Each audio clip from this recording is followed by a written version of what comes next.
ದ್ವಿತೀಯ PUC ವಿದ್ಯಾರ್ಥಿಗಳೇ ಎಲ್ಲರಿಗೂ ಕೂಡ ಮತ್ತೊಮ್ಮೆ ನಮ್ಮ ಯೂಟ್ಯೂಬ್ ಚಾನಲ್ಗೆ ಸ್ವಾಗತ. ನಾನು ನಿಮ್ಮ Islam sir. Welcome back to my another informative video. ಪದೇ ಇದನ್ನೇ ನಾನು ಹೇಳ್ತಿರುವಂಥದ್ದು, ದಯವಿಟ್ಟು ನಾನೇನು ಮ್ಯಾಥಮೆಟಿಕ್ಸ್ ಟೀಚರ್ ಅಲ್ಲ, ಆದರೆ ಮ್ಯಾಥಮೆಟಿಕ್ಸನ್ನು ಯಾವ ರೀತಿಯಾಗಿ ನೀವು ಸಾಲ್ವ್ ಮಾಡಬೇಕು ಅಂತ. ಐ ಆಮ್ ನಾಟ್ ಆಯಿತಾ good player, but I am A good coach ಅಂತ ಇಷ್ಟನ್ನು ನೆನ್ಪಿಟ್ಕೊಳ್ಳಿ ಆಯಿತಾ. ಯಾವುದೇ ಒಬ್ಬ ಕೋಚ್ ಆಗಿರ್ಬೋದು ಆಯಿತಾ, ಜೀವನದಲ್ಲಿ ಒಮ್ಮೆ ಯಾವತ್ತೂ ಕೂಡ ಒಂದು ಮೆಡಲನ್ನು ಹೊಡೆದಿರ್ತಾರೆ. ಅದೇ ಸರಿಯಾದ ಟೈಮಿಗೆ ಈಗ ಕೋಚ್ ಆಗಬೇಕು ಅಂದರೆ ಮತ್ತೆ ನೀವು ರನ್ನಿಂಗನ್ನು ಓಡಿಸ್ತಾ ಇದ್ದೀನಿ ಅಂತ ಹೀ ಕಾಂಟ್ 10ನೇ ಪ್ಲೇಸಲ್ಲೇ ಇರ್ತಾರೆ. ಆದರೆ ಗುಡ್ ಕೋಚ್ ಎಕ್ಸ್ಪೀರಿಯೆನ್ಸ್ ಇರುತ್ತೆ. ಹಾಗಾಗಿ ನಾನು ನಿಮ್ಗೆ ಹೇಳ್ತಿರುವಂಥದ್ದು, ಪ್ರೀತಿಯ ವಿದ್ಯಾರ್ಥಿಗಳೇ, please follow the PUC board instructions what the had given for this academic year 2025-26. ಅವ್ರು ಏನು ಹೇಳ್ತಾರೆ ಅಂದರೆ, ಸೆಕೆಂಡ್ ಇಯರ್ PUC ಮ್ಯಾಥಮೆಟಿಕ್ಸ್ ಯಾರಿಗಾದರೂ ಬಹಳ ಕಷ್ಟ ಅನ್ನಿಸ್ತಾ ಇದ್ದರೆ, ಫೇಲ್ ಆಗ್ತೀನಿ ಅನ್ನಿಸ್ತಾ ಇದ್ದರೆ, ದಯವಿಟ್ಟು ವಿದ್ಯಾರ್ಥಿಗಳೇ ಸ್ವಲ್ಪ ರೂಲ್ಸನ್ನು ಫಾಲೋ ಮಾಡಿ ಪಾಸ್ ಆಗಿಬಿಡ್ತೀರಾ. ಅವ್ರು ಏನು ಹೇಳ್ತಾರೆ ಅಂದರೆ, if you want to pass ಅಂತ, ನೀವು ಪಾಸ್ ಆಗಬೇಕಾ, ಬರೀ ಸೆಕೆಂಡ್ ಇಯರ್ PUC ಸೈನ್ಸ್ ತಗೊಂಡ್ಕೊಂಡು ಬಿಟ್ಟಿದ್ದೀರಾ, ಪಾಸ್ ಆಗಬೇಕು ಅಂದರೆ ಮೊದಲು ತಗೊಳ್ಳೋ model question paper 1, 2, 3. Only you thoroughly prepared with these 3 model question papers for this academic year ಆಯಿತಾ. ಈ ವರ್ಷಕ್ಕೆ ಏನು ಅಕಾಡೆಮಿಕ್ ಇಯರಿಗೆ ರಿಲೀಸ್ ಆಗಿದೆಯೋ model 1, 2 and 3, these question papers are enough to get passing marks. Clear ಮಾಡಿ ಡಿಯರ್ ಚಿಲ್ಡ್ರನ್. ಹಾಗಿದ್ರೆ ಇಲ್ಲ sir, ನಮಗೆ ಇದರಲ್ಲಿ ಒಂದೇ ಸಲ ಪಿಚ್ ಮಾಡಲಿಕ್ಕಾಗಲ್ಲ ಕ್ವಶನ್ ಪೇಪರಲ್ಲಿ, ಸ್ವಲ್ಪ ನಮಗೆ ಆ ಪಾಠದ ಮುಖಾಂತರ ನಾವು ಹೋಗ್ತೀವಿ ಅಂದರೆ ಪಾಸ್ ಆಗಬೇಕು ಅನ್ನುವಂಥ ವಿದ್ಯಾರ್ಥಿಗಳು ದಯವಿಟ್ಟು ರಿಲೇಷನ್ ಆ್ಯಂಡ್ ಫಂಕ್ಷನ್ಸನ್ನು ಮೊದಲು, ಬಹಳ ಈಸಿಯಾಗಿರುವಂಥ ಫಸ್ಟ್ ಚಾಪ್ಟ್ರೇ ನಿಮ್ಮ ಮ್ಯಾಥಮೆಟಿಕ್ಸಲ್ಲಿ ರಿಲೇಷನ್ ಆ್ಯಂಡ್ ಫಂಕ್ಷನ್ಸ್ ಅಂತ ಬರುತ್ತೆ. ಇನ್ನೊಂದು ಮ್ಯಾಟ್ರಿಸಸ್ ಅಂತ ಬರುತ್ತೆ, ಡಿಟರ್ಮಿನೆಂಟ್ಸ್ ಇದೆ, ವೆಕ್ಟರ್ ಆಲ್ಜಿಬ್ರಾ ಇದೆ, 3D ಜಾಮೆಟ್ರಿ ಇದೆ, ನಂತರದಲ್ಲಿ ಅಪ್ಲಿಕೇಶನ್ ಆಫ್ ಇಂಟಿಗ್ರಲ್ಸ್ ಇದೆ. ಈ ಎಲ್ಲ ಪಾಠಗಳು ಈಸಿ. ಇದು ನಿಮಗೆ ಕಷ್ಟ ಅನ್ನಿಸ್ತಾ ಇದೆ ಅಂದರೆ ಅದನ್ನೇ ನಾನು ಹೇಳ್ತಾ ಇರುವಂಥದ್ದು, ವರ್ಷ ಇಡೀ ತಗೊಳ್ಳಿ ಏನು ಓದಿಲ್ಲ ಅಂತ. These chapters are very easy compare to other chapters. ಇದನ್ನು ರೆಡಿಯಾಗಿ, ಯಾಕಂದರೆ ರಿಲೇಷನ್ ಆ್ಯಂಡ್ ಫಂಕ್ಷನ್ಸು 9 ಮಾರ್ಕ್ಸಿಗಿದೆ. ಈಗ ನಾನು ನಿಮ್ಗೆ ಏನು ಮಾಡ್ಬೋದು ಅಂದರೆ, ಹೈ ವೇಟೇಜ್ ಇರುವಂಥ ಪಾಠಗಳನ್ನು ಬೋರ್ಡ್ ಮೇಲೆ ಹಾಕ್ಬಿಟ್ಟು ನಾನು ಹೀರೋ ಆಗ್ಬೋದು. Only read 3 chapters, you will get 40 marks 50 marks ಅಂತ. ಆ ಪಾಠ ಓದೋಕ್ಕೆ ಬರಬೇಕಲ್ವಾ. This video is purely meant for our failure students, those who want more marks, those who want to score good marks, those who are struggling. Out ಹೊಡೆಯೋರು ಯಾವುದೇ video ನೋಡಲ್ಲ sir, ಕೂತ್ಕೊಂಡು NCERT book ಇಟ್ಕೊಂಡು ಓದ್ತಾರೆ. ದಯವಿಟ್ಟು ಅಂಥವ್ರು ನೋಡ್ತಾ ಇದ್ದರೆ ಕ್ವಿಟ್ ಮಾಡ್ಕೊಂಡು ಹೋಗಿ ಓದಿ, because this is your life ಆಯಿತಾ. ನೋಡಿ, ರಿಲೇಷನ್ ಆ್ಯಂಡ್ ಫಂಕ್ಷನ್ಸ್ 9 ಮಾರ್ಕ್ಸಿಗಿದೆ, ಮ್ಯಾಟ್ರಿಸಿಸ್ 9 ಮಾರ್ಕ್ಸಿಗಿದೆ, ಡಿಟರ್ಮಿನೆಂಟ್ಸ್ 12 ವೆಕ್ಟರ್ ಆಲ್ಜಿಬ್ರಾ ಅದು 8 ಮಾರ್ಕ್ಸಿಗಿದೆ, 3D ಜಾಮೆಟ್ರಿ 6 ಅಪ್ಲಿಕೇಶನ್ ಆಫ್ ಏನಿದು ಇಂಟಗ್ರಲ್ಸ್ 5 ಮಾರ್ಕ್ಸಿಗಿದೆ. ಟೋಟಲ್ ಮಾಡಿದರೆ ಬಹಳ ಆಗುತ್ತೆ. ನಾನು ಅಷ್ಟೊಂದು ಬೇಡ ಸರ್, ಇದಿಷ್ಟು ಚಾಪ್ಟರ್ ರೆಡಿ ಇದ್ದೀರಾ ಅಂದರೆ ನೀವು 40 ಮಾರ್ಕ್ಸನ್ನು ಸ್ಕೋರ್ ಮಾಡ್ತೀರಾ. 40 ಮಾರ್ಕ್ಸನ್ನು ಎದಕ್ಕೆ ಸ್ಕೋರ್ ಮಾಡ್ತಾಯಿದ್ದೀರಾ ಅಂದರೆ 80 ಅಂತ. ಎಷ್ಟು ಮಾರ್ಕ್ಸ್ ಆಯಿತು? ಬರೀ ಪಾಸ್ ಅಲ್ಲ, 50 ಮಾರ್ಕ್ಸ್, 50% ಆಯಿತು. ಮಾರ್ಕ್ಸ್ ಎಲ್ಲ 50%ನ್ನು ಸ್ಕೋರ್ ಮಾಡಿದ ಹಾಗೆ ಆಯಿತು. ಫೇಲ್ ಆಗ್ತೀನಿ ಅಂತ ಕೂತ್ಕೊಂಡಿದ್ದೀರಾ. ಇಷ್ಟೊಂದು ಈಸಿ ಪಾಠಗಳಿದ್ದಾವೆ, ಕೂತ್ಕೊಂಡು ರೆಡಿಯಾಗಿ.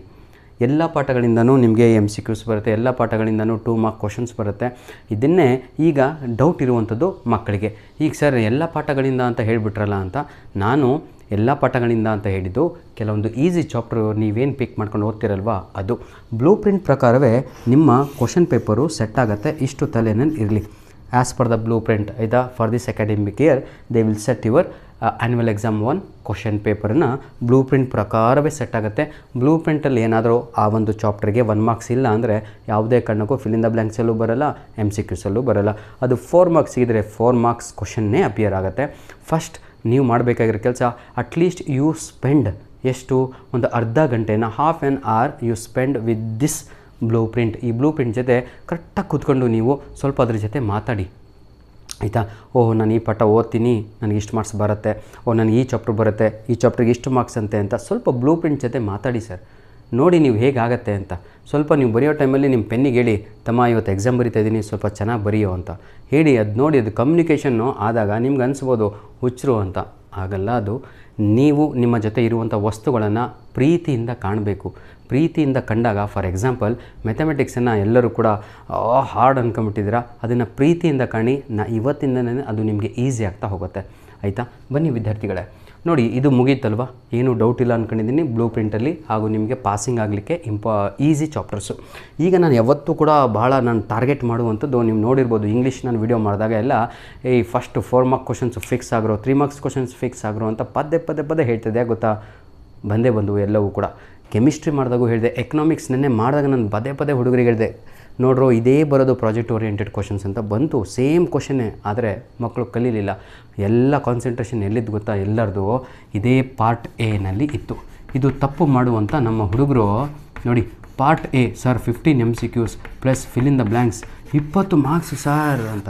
ಲೇ ತಮ್ಮ, ರ್ಯಾಂಕ್ ಹುಡುಗರು ವರ್ಷ ಇಡೀ ಕೂತ್ಕೊಂಡು ಒಂದು ಪಿರಿಯಡು ಬಂಕ್ ಮಾಡ್ದಂಗೆ ಕೂತ್ಕೊಂಡವನಿಗೂ ಕೂಡ 20ಕ್ಕೆ 20 ಬರಲ್ಲ.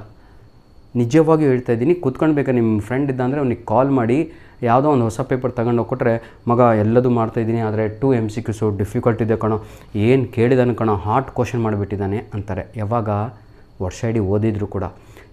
ಫೇಲ್ಯೂರ್ ಸ್ಟೂಡೆಂಟ್ಸ್, ನೀವು ವೀಕ್ ಸ್ಟೂಡೆಂಟ್ಸು, ನಿಮಗೇನು ಮ್ಯಾಥ್ಸ್ ಬರಲ್ಲ ಅಂಥವ್ರು ಈ ಪಾರ್ಟ್ ಎಯನ್ನು ಟಾರ್ಗೆಟ್ ಮಾಡಿದರೆ ನಿಜವಾಗಿಯೂ ಫೇಲ್ ಆಗಿಬಿಡ್ತೀರಾ. ದಯವಿಟ್ಟು ಪಾರ್ಟ್ ಎ ಸ್ವಲ್ಪ ಸೈಡಿಗಿಟ್ಟು ನೋಡಿ ಮಜಾ ಎಷ್ಟು ಬರುತ್ತೆ ಅಂತ. ನಿಮ್ಮ ಕ್ವಶನ್ ಪೇಪರಲ್ಲಿ part A, part B, part C, part D, part E 5 ಭಾಗ ಇದೆ ಸರ್. ಇದನ್ನು ನೀವು ಕಾನ್ಸಂಟ್ರೇಷನ್ ಕೊಡ್ತಾ ಇಲ್ಲ ಅಂತ. ನಿಮ್ಮ ಕ್ವಶನ್ ಪೇಪರನ್ನು 5 ಪಾರ್ಟಾಗಿ ಡಿವೈಡ್ ಮಾಡಿದ್ದಾರೆ. ಈ 5 ಪಾರ್ಟನ್ನು ತಗೊಳ್ಳೋ ಏನು ಮಾಡಬೇಕು ಅಂತ ನಾನು ಹೇಳ್ಕೊಡ್ತೀನಿ. ಫಸ್ಟು ಟಾರ್ಗೆಟ್ ಮಾಡಿ ಸರ್, ಇದೇ ಪಾರ್ಟ್ ಇ. ಅದಕ್ಕೆ ಬೋರ್ಡ್ ಮೇಲೆ ಬರೆದಿರುವಂಥದ್ದು some fix questions are there. ನಿಮ್ಮ ಕ್ವಶನ್ ಪೇಪರಲ್ಲಿ ಕೆಲವೊಂದು ಫಿಕ್ಸ್ ಕ್ವಶನ್ಸ್ ಇದೆ, 100% ಅವೇ ಕ್ವಶನ್ಸ್ ಬರ್ತವೆ. ತಾವುಗಳು ಪ್ರಾಕ್ಟೀಸ್ ಮಾಡಬೇಕು. ಏನು ಅರ್ಥ ಆಗಿಲ್ವಾ, ಕೂತ್ಕೊಂಡು ಸುಮ್ಮನೆ ಬರೆದು ಹೋಗಿರಿ ಒಂದು 5 ಸಲ. ಯಾಕೆ ಬರೆಯಲ್ಲ ನೀವು? ನೋಡಿ ಒಂದು ಸಲ ಪ್ರಾಕ್ಟೀಸ್ ಮಾಡಿ. ನೋಡಿ, ಪಾರ್ಟ್ ಇ ನಿಮಗೆ last main question of your question ಪೇಪರಿನ ಕೊನೆಯ ಭಾಗ. ಅದು 10 ಮಾರ್ಕ್ಸಿಗಿದೆ, 10 ಮಾರ್ಕ್ಸಿಗಿದೆ. ಈ 10 ಮಾರ್ಕ್ಸನ್ನು ಡಿವೈಡ್ ಮಾಡಿದರೆ ಕ್ವಶನ್ ನಂಬರ್ 46 6 ಮಾರ್ಕ್ಸಿಗೆ ಬರುತ್ತೆ, ಕ್ವಶನ್ ನಂಬರ್ 47 4 ಮಾರ್ಕ್ಸಿಗಿರುತ್ತೆ. ಕ್ಲಿಯರ್? 6 + 4 10 10 ಮಾರ್ಕ್ಸ್ ಆಯಿತು. ಹಾಗಿದ್ರೆ 46 ಕ್ವಶನ್ ನಂಬರ್ ಏನು ಸರ್, ಕ್ವಶನ್ ನಂಬರ್ 1 ಬರಲ್ಲ ನನಗೆ. ಹೌದು ಕಣ್ರಿ, ನಿಮಗೆಲ್ಲ ಕೆಲವೊಮ್ಮೆ ಟೀಚರಿಗೂ ಬರ್ತಾ ಇರಲ್ಲ, ಅವರಿಗೂ ಕೂಡ ನೆಟ್ಟಲ್ಲಿ ನೋಡ್ತಾ ಇರ್ತಾರೆ ಕೂತ್ಕೊಂಡು ಬ್ರೌಸ್ ಮಾಡಿ, ಏನಿಗೆ ಹಾಕ್ಬಿಟ್ಟು ಏನೋ ತೊಂದರೆ ಇದೆ ಅಲ್ಲ ಕ್ವಶನಲ್ಲಿ ಅಂತ. ಇಂಥವು ಏನಾಗ್ತವೆ, please don't run behind MCQs. ನಿಮಗೆಲ್ಲ ಅದು ವೀಕ್ ಇದ್ದವರಿಗೆ ಅವೆಲ್ಲ ನಮ್ಮ ಈ ಲೆವೆಲ್ನವ್ರು ಮಾಡ್ತಾರೆ. ನೀವು ಟೆನ್ಷನ್ ತಗೋಬೇಡಿ. ನೀವೇನು 20ಕ್ಕೆ ಏನು 0 ಮಾರ್ಕ್ಸ್ ತಗೊಳಲ್ಲ ಅಲ್ಲಿ ಪಾರ್ಟ್ ಏನಲ್ಲಿ. ನನಗೆ ಚೆನ್ನಾಗಿ ಗೊತ್ತು, ಹೆಂಗಾದರೂ ಮಾಡಿ 10 ಕ್ರಾಸ್ ಮಾಡೇ ಮಾಡ್ತೀರಾ ನೀವು. ಆ ಕಡೆ ಈ ಕಡೆ ಏನಾದರೂ ಮಾಡೇ ಮಾಡ್ತೀರಾ ನೀವೆಲ್ಲ ಇಂಟೆಲಿಜೆನ್ಸು. ಕ್ವಶನ್ ನಂಬರ್ 46ಅಲ್ಲಿ ನಿಮಗೆ 2 ಪ್ರಶ್ನೆಗಳನ್ನು ಕೇಳ್ತಾರೆ. ಕ್ಲಿಯರಾಗಿ ಹೇಳ್ತಿದ್ದೀನಿ. ಕ್ವಶನ್ ನಂಬರ್ 46 46 2 ಕ್ವಶನ್ಸ್ ಇರುತ್ತೆ. ಅದರಲ್ಲಿ ಚಾಯ್ಸ್ ನಿಮ್ಮದಾಗಿರುತ್ತೆ. Which chapter is easy you select. ನಿಮಗೆ ಇಂಟಿಗ್ರೇಷನ್ ಈಸಿನೋ ಅಥವಾ LPP ಪ್ರಾಬ್ಲಮ್ಸ್ ಈಸಿನೋ ಅಂತ. LP ಪ್ರಾಬ್ಲಮ್ಸ್ ಅಂತ ಅಂದರೆ LPP ಅಂತ ಹೇಳಿದರೆ ಲೀನಿಯರ್ ಪ್ರೋಗ್ರಾಮಿಂಗ್ ಪ್ರಾಬ್ಲಮ್ಸ್ ಅಂತ ಕರಿತೀವಿ. ನಿಮ್ಮ ಪಾಠ ಇರೋದು ಲೀನಿಯರ್ ಪ್ರೋಗ್ರಾಮಿಂಗ್ ಅಂತ ಇದೆ. ಅದನ್ನೇ ಪ್ರಾಬ್ಲಮ್ಸ್ ಅಂದರೆ ಲೆಕ್ಕಗಳು ಅಂತ ಅಷ್ಟೇ. ಇಂಟಿಗ್ರೇಷನ್ ಈಸಿ ಆದರೆ ತಗೊಳ್ಳೋ ಅದರಲ್ಲಿ ಏನು ಕ್ವಶನ್ ಕೊಡ್ತಾನೆ ಅಂದರೆ ಡೆಫಿನೆಟ್ ಇಂಟಿಗ್ರಲ್ಸಿನ ಬಗ್ಗೆನೇ ಕೇಳೋದು 100% ಎಕ್ಸಾಮಲ್ಲಿ. LP ಪ್ರಾಬ್ಲಮ್ಸ್ ಆದರೆ ಲೀನಿಯರ್ ಪ್ರೋಗ್ರಾಮಿಂಗ್ ಪ್ರಾಬ್ಲಮ್ಸಲ್ಲಿ ನಿಮಗೆ ಯಾವ ಪ್ರಾಬ್ಲಮ್ಸ್ಗಳನ್ನು ನೋಡಿ, ಅದನ್ನೇ ಹೇಳಿದ್ದು ನಾನು, ಸಮ್ ಫಿಕ್ಸ್ ಕ್ವಶನ್ಸ್ ಆರ್ದೆ ತಮ್ಮ ಟೆಕ್ಸ್ಟ್ ಬುಕ್ ತಗೊಂಡು ಇವತ್ತು ಎಕ್ಸಸೈಸು ಆಯಿತಾ ತಗೊಳ್ಳೋ 12.1ಅಲ್ಲಿ ನೋಡಿ 1 to 9 ಪ್ರಾಬ್ಲಮ್ಸ್ ಇದ್ದಾವೆ. ಎಕ್ಸಾಂಪಲ್ಸ್ 1 to 5 ರೆಡಿ ಆಗಿಬಿಟ್ರೆ ನಿಜವಾಗಿಯೂ ಹೇಳ್ತೀನಿ ನಾಳೆ ಎಕ್ಸಾಮಲ್ಲಿ ಯಾಕೆ ಗೊತ್ತಾ, compare to integration LP problems are very easy. ಎರಡಕ್ಕೂ ಕೂಡ ಕಂಪೇರ್ ಮಾಡಿದರೆ ಇದು ಬಹಳ ಈಸಿ. ಈಗ ನಾನು ಅದನ್ನು ಹೇಳ್ತಾ ಇದ್ದೀನಿ. ಆದರೆ ಕೆಲವರು ಮಕ್ಕಳಿಗೆ ಇಂಟಿಗ್ರೇಷನ್ನೇ ಈಸಿ. ನಾನು ಹೇಳ್ದೆ ಅಂದ್ಬಿಟ್ಟು ಇದನ್ನು ಬಿಟ್ಟು ಇದಕ್ಕೆ ಪಿಚ್ ಆದರೆ ನಿಮ್ಮಷ್ಟು ಮೂರ್ಖರು ಯಾರೂ ಅಲ್ಲ. ಸೆಲೆಕ್ಷನ್ ನಿಮ್ಮದಾಗಿರ್ಬೇಕು ರೀ, ಸೆಲೆಕ್ಷನ್ ನಿಮ್ಮದಾಗಿರ್ಬೇಕು. ನಾನೇನೋ ಅಂಗಡಿಗೆ ಕರ್ಕೊಂಡು ಹೋಗ್ಬೋದು, ಬಾರೋ ಬೇಕ್ರಿಗೆ ನನ್ನ ಸ್ಟೂಡೆಂಟ್ ನೀನು ಅಂತ, ಯು ಆರ್ ಮೈ ಸಬ್ಸ್ಕ್ರೈಬರ್ ಬಾರೋ ಅಂತ ಕರ್ಕೊಂಡು ಹೋಗ್ಬೋದು. ನನಗೇನೋ ಕಾಫಿ ಇಷ್ಟ ಹೌದಲ್ವಾ, ಅಥವಾ ನನಗೇನೋ ಚಂಪಕಲಿ ಇಷ್ಟ, ಆದರೆ ನಿಮ್ಮ ದುಡ್ಡು ಬೇಡ ಇಷ್ಟ ಆಗಿರುತ್ತೆ. ನನ್ನ ಇಷ್ಟ ಅದು ಮುಖ್ಯ ಅಲ್ಲ. ನಿಮಗೇನು ತೃಪ್ತಿ ಸ್ಯಾಟಿಸ್ಫ್ಯಾಕ್ಷನ್ ಕೊಡುತ್ತೋ such question you need to select in exam to write answer. ಆವಾಗ ನೀವು ಸಂತೃಪ್ತಿಯಾಗಿ ಫುಲ್ಲು ಪೇಜ್ ಗಂಟಲೆ ಬರೀತೀರಾ. ನಾನು ಹೇಳಿದ್ದು ಅದು ಎಕ್ಸಾಮಲ್ಲಿ ವರ್ಕೌಟ್ ಆಗೋಲ್ಲ. Choice is yours, which question ಅಂತ. ಸೊ ನಾನು ಎರಡೂ ಬರೀತೀನಿ. ನಿಮ್ಮಷ್ಟು ಮೂರ್ಖರು ಯಾರೂ ಅಲ್ಲ ಕಣ್ರಿ. ಅವೆಲ್ಲ ರ್ಯಾಂಕ್ ಸ್ಟೂಡೆಂಟ್ಸ್ ಮಾಡ್ಕೊತಾರೆ, ಅವ್ರಿಗೆ ಕೆಲಸ ಇರಲ್ಲ. ಬುಕ್ ತುಂಬಿಸ್ಬಿಟ್ಟು 24 ಇನ್ನೊಂದು ಅಡಿಷ್ನಲ್ ತೊಗೊಂಡು ಅದು ಕೂಡ ಬರೀಲಿ. ನೀವು ಟೆನ್ಷನ್ ತಗೋಬೇಡಿ, ಬೇರೆಯವ್ರಿಗೆ ನೋಡಬೇಡಿ. ವಾಟ್ ಈಸ್ ಮೈ ಡ್ಯೂಟಿ ನೀವು ತಿಳ್ಕೋಬೇಕು. What is your duty to get passing marks in exam? What is your duty to get 60 marks in exam? What is your duty if you are very good in maths? Your duty is to get 80 out of 80, not to become hero in exam hall. Additional ಇಸ್ಕೊಂಡು hero ಆಗ್ಬಿಟ್ಟೆ ನಾನು ಅಂತ, ಅದೆಲ್ಲ ಉದ್ದೇಶ. ಎಷ್ಟೋ ಮಕ್ಕಳು additional ಇಸ್ಕೊಂಡು fail ಆದವರು ಇದ್ದಾರೆ. ಕರೆಕ್ಷನ್ ಹೋಗ್ತೀನೋ ವರ್ಷ. ಕ್ವಶನ್ ನಂಬರ್ 47 47ಅಲ್ಲಿ ಡಿಟರ್ಮಿನೆಂಟ್ಸ್ ಬರುತ್ತೆ, ಅಥವಾ ನೋಡಿ ಏನಿದು ಕಂಟಿನ್ಯೂಟಿ ಆ್ಯಂಡ್ ಡಿಫ್ರೆನ್ಷಿಯಬಿಲಿಟಿ ಬರುತ್ತೆ. ಈ ಎರಡು ಕ್ವಶನಲ್ಲಿ ಯಾವುದಾದ್ರೂ ಒಂದನ್ನು ತಾವುಗಳು ಪಿಕ್ ಮಾಡಬೇಕು. Either you go with this or this ಅಂತ ಯಾವುದಾದ್ರೂ ಒಂದನ್ನು ಪಿಕ್ ಮಾಡಿ, ಅದಕ್ಕೆ ಇಲ್ಲಿ ಆರ್ ಅಂತ ಹಾಕಿರುವಂಥದ್ದು. ಯಾವುದಾದ್ರೂ ಒಂದು ಪಿಕ್ ಮಾಡಿ. ಕ್ವಶನ್ ಅಂತೂ ಫಿಕ್ಸು. ಡಿಟರ್ಮಿನೆಂಟ್ಸಲ್ಲಿ ನಿಮಗೆ ಫೈಂಡ್ ಎ ಅಂತ ಕೇಳ್ತಾನೆ. ಈ ಕಡೆ ಬಂದರೆ ಕಂಟಿನ್ಯೂಟಿ ಆ್ಯಂಡ್ ಡಿಫ್ರೆನ್ಷಿಯೇಟ್ ಬೇಕಾದ್ರೆ ನಿಮ್ಮ ಇದಿದೆ ಅಲ್ವಾ, ಏನಂತೀರ ತಾವುಗಳು ಮಾಡಲ್ ಕ್ವಶನ್ ಪೇಪರ್ಸ್ 3 ಇಟ್ಕೊಂಡ್ರೆ ನಿಜವಾಗಿ ಹೇಳ್ತೀನಿ, ನಾನು ಹೇಳಿದೆ ನಿಮಗೆ first speak with this blue print ಅಂತ. ಇದು ನಿಮಗೆ ತೃಪ್ತಿ ಕೊಡುತ್ತೆ. First you speak today you do that one. ಇದನ್ನು ಕೂತ್ಕೊಂಡು ಒಮ್ಮೆ ನೋಡಿ, ಆ ಚಾಪ್ಟರ್ ಹೆಸರು ಬರ್ಕೊಂಡು ಅಯ್ಯೋ ನನಗೆಲ್ಲ ಬರುತ್ತಲ್ಲ ಅಂತ ಅನಿಸುತ್ತೆ. ಸೆಕೆಂಡ್ ಒನ್ ನೀವು ಮಾಡಬೇಕಾಗಿರುವಂಥ ಕೆಲಸ 3 ಮಾಡಲ್ ಕ್ವಶನ್ ಪೇಪರ್ ಇಟ್ಕೊಂಡು ಕ್ವಶನ್ ನಂಬರ್ 46, 47 ಒಮ್ಮೆ 3 ಮಾಡಲ್ ಕ್ವಶನ್ ಪೇಪರ್ ಇಟ್ಕೊಂಡು ಕ್ವಶನ್ಸನ್ನು ನೋಡಿ, ನೀವು ಸ್ಯಾಟಿಸ್ಫ್ಯಾಕ್ಷನ್ ಆಗಿ ಕಣ್ತುಂಬ ನಿದ್ದೆ ಮಾಡ್ತೀರಿ. ಯಾಕೆ ಗೊತ್ತಾ? ಐ ನೋ ದೀಸ್ ಕ್ವಶನ್ಸ್ ಅಂತ ನಿಮ್ಮ ಇನ್ನರ್ ವಾಯ್ಸ್ ನಿಮ್ಗೆ ಹೇಳ್ತು ಅಂದರೆ ಎಕ್ಸಾಮಲ್ಲೂ ಕೂಡ ತಗೊಳ್ಳೋ ಔಟ್ ಆಫ್ ಔಟ್ ಈ ಕ್ವಶನ್ ನಂಬರ್ ಯಾವುದು ಪಾರ್ಟ್ ಇ 10 ಔಟ್ ಆಫ್ 10 ತೆಗಿತೀರ. ಯಾವಾಗ ಅಂದರೆ ಮೈಂಡ್ ಸೆಟ್ ಆಗಿದ್ದಾಗ ಇದೇ ಬರುತ್ತೆ, ನಾನು ಇದೇ ಕೆಲಸ ಮಾಡಬೇಕು ಅಂತ ಗೊತ್ತಿದ್ದಾಗ. ಮದುವೆ ಇರುತ್ತೆ ಯಾರ್ದೋ ಮನೆಯಲ್ಲಿ, ಆಯಿತಾ, ಕೆಲಸ ಮಾಡೋ ಏನು ಕೆಲಸ ಮಾಡ್ತೀರಾ? Someone needs to monitor you. ಯಾರೋ ಬಂದು ನಿಮಗೆ ಕೆಲವೊಂದು ಮಾನಿಟರಿಂಗ್ ಮಾಡಿಬಿಟ್ಟು ಈ ಕೆಲಸ ಮಾಡಪ್ಪ ಅಂತ, ಹಾಲು ತಗೊಂಬರೋ ಜವಾಬ್ದಾರಿನೋ, ಅಕ್ಕಿ ತಗೊಂಬರೋ ಜವಾಬ್ದಾರಿನೋ, ತರಕಾರಿ ತೆಗೆದೋ ಯಾವುದೋ ಒಂದು ಕೊಟ್ಟರೆ ಪರ್ಫೆಕ್ಟಾಗಿ ಮಾಡ್ಬೋದು. ಹಾಗೆ ಪಾರ್ಟ್ ಇನಲ್ಲಿ ಯಾವುದು ಎಕ್ಸಾಮಿಗೆ ಬರೀತೀರಾ ಅಂತ ಇವತ್ತು ಡಿಸೈಡ್ ಮಾಡಿ. ಇದನ್ನು ಓದ್ಕೊಂಡು ಎಕ್ಸಾಮಿಗೆ ಹೋಗಿ ಯಾವ ಕ್ವಶನ್ ಈಸಿ ಇದೆ ಅಂತ ನೋಡ್ಕೊತೀನಿ ಅಂದರೆ ಎಷ್ಟು ಅಂತ ಭಾರ ಕೊಡ್ತೀರಾ ಇಲ್ಲಿ ಅಂತ. Select any one today. ಇವತ್ತು ಸೆಲೆಕ್ಟ್ ಮಾಡ್ಕೊಳ್ಳಿ. ಇವತ್ತು ತಾರೀಕು 10 ಸರ್, 11, 12, 13, 10ನೇ ತಾರೀಕು ಬರೇ ಕೂತ್ಕೊಂಡು ನೀವು ಈಗಾಗಲೇ ಏನು ಮಾಡ್ತಾಯಿದ್ದಾರೆ ಅಂದರೆ ಕೆಲವರು ಬೇರೆ ಸಬ್ಜೆಕ್ಟ್ ಓದ್ತಾ ಇದ್ದಾರೆ. Those who are very good in mathematics, that is very good idea, very good plan. You need to cover your bio today itself. ಇವತ್ತು ಕವರ್ ಮಾಡಬೇಕು. 3 ದಿನ ಕಂಪಲ್ಸರಿಯಾಗಿ ಮ್ಯಾಥಮೆಟಿಕ್ಸಿಗೆ ಕೊಡಬೇಕು, ಚಾಲೆಂಜ್ ಮಾಡಬೇಕು. I will score 80 out of 80 ಅಂತ. ಇಷ್ಟು ಸಾಕು ಅಂದ್ಕೊಂಡಿದ್ದೀನಿ. ಇಲ್ಲಿ ಕೆಲವೊಂದು ಎಕ್ಸಾಂಪಲ್ಸ್ ಬರೆದಿದ್ದೀನಿ ಸರ್. ಎಕ್ಸಸೈಸು ತಗೊಳ್ಳೋ ನೋಡಿ, ಆಯಿತಾ, ಏನಂತೀರ ತಗೊಳ್ಳೋ ಎಕ್ಸಾಂಪಲ್ಸು. ಎಕ್ಸಸೈಸು 4.4ನಲ್ಲಿ 12, 13, 14 ನೆನ್ಪಿಟ್ಕೊಳ್ಳಿ. 12, 13, 14 ಕವರ್ ಮಾಡಿ ಡಿಟರ್ಮಿನೆಂಟ್ಸು ರೆಡಿ ಆಗುವವರು ಎಕ್ಸಾಮಿಗೆ. ಹಾಗೂ ಎಕ್ಸಾಂಪಲ್ಸಲ್ಲಿ 14, 15 ರೆಡಿಯಾಗಿ. ಕಂಟಿನ್ಯೂಟಿ ಆ್ಯಂಡ್ ಡಿಫ್ರೆನ್ಷಿಯಬಿಲಿಟಿ ಅಂತ ಇದೆಯಲ್ವ, ಅದರಲ್ಲಿ 5.1 ಎಕ್ಸಸೈಸು ಹಾಗೂ 5.7 ಆಯಿತಾ. 5.7ನಲ್ಲಿ 11 to 14 ಕ್ವಶನ್ಸ್ ರೆಡಿಯಾಗಿ. 5.1ನಲ್ಲಿ 17, 18, 26, 27, 28, 29 ಈ 5 ಪ್ರಶ್ನೆಗಳು ರೆಡಿ ಆಗಿಬಿಟ್ರೆ ಸಾಕು ಸರ್. ನಾಳೆ 10 ಮಾರ್ಕ್ಸು ಫಿಕ್ಸು. ಈಗ ನೀವು ಮಾಡಬೇಕಾಗಿರೋ ಕೆಲಸ, those are very weak in maths, this.